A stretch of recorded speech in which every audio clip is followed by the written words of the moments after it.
लगातार कई हफ्तों से अपने हर सेशन में इस बात की आपको चेतावनी देता आ रहा था, समझाने की कोशिश करता आ रहा था, या यूँ कहें आगाह करता आ रहा था कि एक बहुत बड़ी मुसीबत हमारे दरवाजे पर खड़ी है और किसी भी क्षण वो मुसीबत हमारे घर में एंटर करेगी और फिर हमारे किचन तक पहुंचेगी।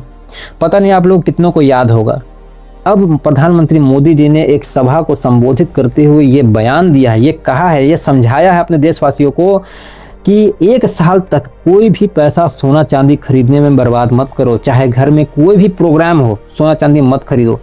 घरों में जो तेल इस्तेमाल करते हो उस तेल की खपत को भी कम कर दो, 10% तो इमीडिएट कम करो।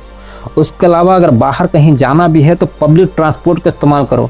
गाड़ियों का भी इस्तेमाल करना है तो आप बाइक शेयरिंग करो, कार शेयरिंग करो, कार पुलिंग, बाइक पुलिंग, ये सब करो, या फिर वर्क फ्रॉम होम करो। आखिरी बार कब सुना था इस तरीके की बातें करते हुए किसी प्रधानमंत्री को? 2020 में। और उसके बाद क्या हुआ था आपको पता है। लेकिन आखिर इसके पीछे का दोष क्या है, क्या रीज़न है इसके पीछे? क्या इसके पीछे मोदी सरकार दोषी है, भारत सरकार दोषी है? नहीं, इसके पीछे कोई सरकार दोषी नहीं है। भले ही आपको कोई पार्टी या फिर कोई भी ये भड़काने की कोशिश करे कि इसके पीछे कोई सरकार का हाथ है, लेकिन कहीं युद्ध छिड़ा हुआ है और उस युद्ध की वजह से तेल और गैस की सप्लाई रुकी हुई है। तेल और गैस ही हमारी सप्लाई लाइन को ठीक रखता है, दुरुस्त रखता है। सप्लाई लाइन ही नहीं रहेगी तो फिर आपके घरों तक जो भी सामान पहुंचेगा या तो उसकी कीमतें बढ़ेंगी, और एक समय ऐसा भी आएगा जब वो सामान, वो चीज़ें पहुंचनी हो सके कुछ समय तक रुक जाए या फिर बहुत देर से पहुंचे। ऐसे में जितनी बड़ी आबादी है अपने देश की, जितना बड़ा अपना देश है, जितना माहौल ख़राब हुआ है गल्फ कंट्री में, उससे कहीं ज़्यादा अपने देश में भी सिचुएशन बिगड़ सकता है बिना एक भी मिसाइल, एक भी बम चलाए हुए।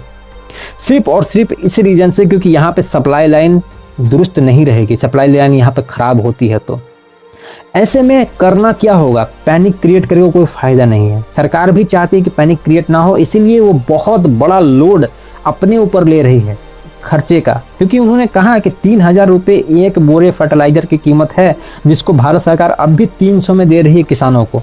सोचिए इतना बड़ा लोड ले रही है वो।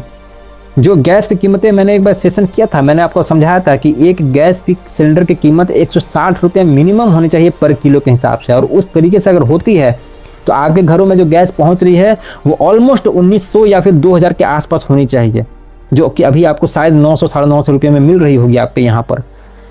लेकिन अगर सरकार अपने ऊपर से ये बोझ थोड़ा कम करने की सोचती है और ये बोझ अब बांटना शुरू करती है हमारे देशवासियों के ऊपर में, तब भी जो ये प्रेशर आएगा, जो ये लोड आएगा, ये देशवासी संभाल सके, इसलिए अभी से प्रिपेयर किया जा रहा है लोगों को। और यही मैं बात आपको समझाने की कोशिश कर रहा था अपने हर एक सेशन में कि सरकार को दोष देकर कोई फ़ायदा नहीं है, क्योंकि ये युद्ध सरकार नहीं लड़ रही है, सरकार संभाले हुए है सिचुएशन को। अगर सरकार सिचुएशन नहीं संभालती तो कब की हमारे यहाँ लॉकडाउन से भी बदतर सिचुएशन हो चुकी होती, जैसा कि पड़ोसी देशों में हो रखा है। लेकिन यहाँ तब भी आप आराम से जा रहे हैं, बाइक में तेल भरा रहे हैं और निकल जा रहे हैं ड्राइव के लिए। आप कहीं भी राशन दुकानों में जा रहे हैं, वहाँ से जो मन चाहे वो खरीद पा रहे हैं। आपको देखकर लग ही नहीं रहा है कि देश इतने बड़े संकट से गुजर रहा है कि स्ट्रेट ऑफ हॉर्मुज, वो रास्ता बंद पड़ा है हफ्तों महीनों से, जहाँ से तेल और गैस हर रोज पता नहीं कितने कंटेनर्स निकलते थे। आज दिन के शायद 1-2, अगर 2-3 दिन में एक भी निकल रहा है तो वो भी सोचिए कितना बड़ा प्रेशर क्रिएट करेगा अपने देश की इकोनॉमी पर। फिर भी पहुंच रहा है, सप्लाई पहुंच रही है। अब ये सप्लाई हमेशा ऐसे ही रहेगी जब तक युद्ध रहेगा? ये पॉसिबल नहीं है। सरकारों को दिख रहा है ये चीज़ें, और इसीलिए वो तैयार कर रही है अपने देशवासियों को कि भाई सावधान रहो, क्योंकि सिचुएशन जो दिख रही है वैसा नहीं रहने वाला है। और मैं कई हफ्तों से आपको कह रहा हूँ कि देखो, जो भी चीज़ें आप प्लान कर रहे हो वेट एंड वॉच में रखो इसको। आप छुट्टी मनाने की प्लानिंग कर रहे हो, उसको वेट एंड वॉच में रखो। कोई बहुत बड़ी खरीदारी करने के बारे में सोच रहे हो, उसको वेट एंड वॉच में रखो। और देखो अब वो सच होता दिख रहा है, अब वो सच होता दिख रहा है। ऐसे में हम और आप पैनिक करके भी क्या करेंगे? पैनिक करके कुछ फ़ायदा नहीं है। पैनिक करके अगर आप कुछ डिसीजन लेते हो तो सोचो, इतनी बड़ी देश की आबादी है, अगर वो पैनिक हो करके कुछ डिसीजन लेना शुरू कर दे तो फिर इस देश का सिचुएशन क्या होगा? फिर इस देश में संभालना मुश्किल हो जाएगा किसी भी सिस्टम के लिए कि कैसे संभाला जाए लोगों के व्यवस्था को। इसीलिए सरकारों को साथ देना होगा। और उस साथ देने में क्रम में यही है कि हर चीज़ जो भी आप सोच रहे हैं, प्लानिंग कर रहे हैं, उसमें थोड़ा वेट एंड वॉच रखें। जहाँ पर ज़्यादा पैसे की खपत है, जहाँ ज़्यादा पैसे की खर्च होने वाली है, और थोड़ा सा सोचते हुए चलना होगा हम लोगों को, बस और कुछ नहीं। इससे ज़्यादा हम और कुछ कर भी नहीं सकते सरकार के लिए। सरकार जो कर रही है वही काफ़ी है।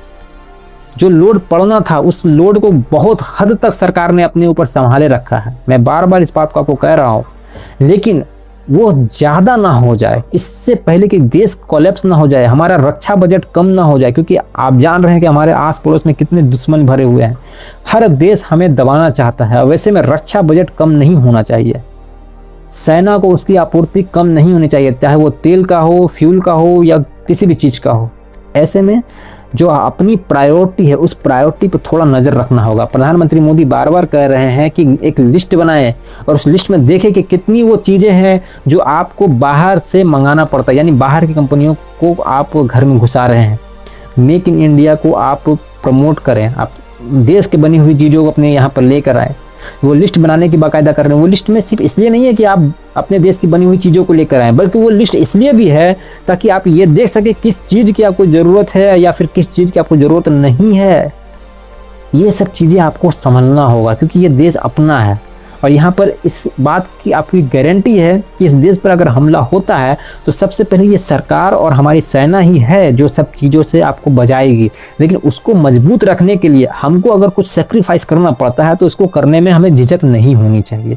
फिलहाल लूँगा मैं आपसे इजाज़त। अगले सेशन में फिर से मुलाकात होगी। जो भी डेवलपमेंट होता है मैं आप तक लेकर पहुँचता रहूँगा।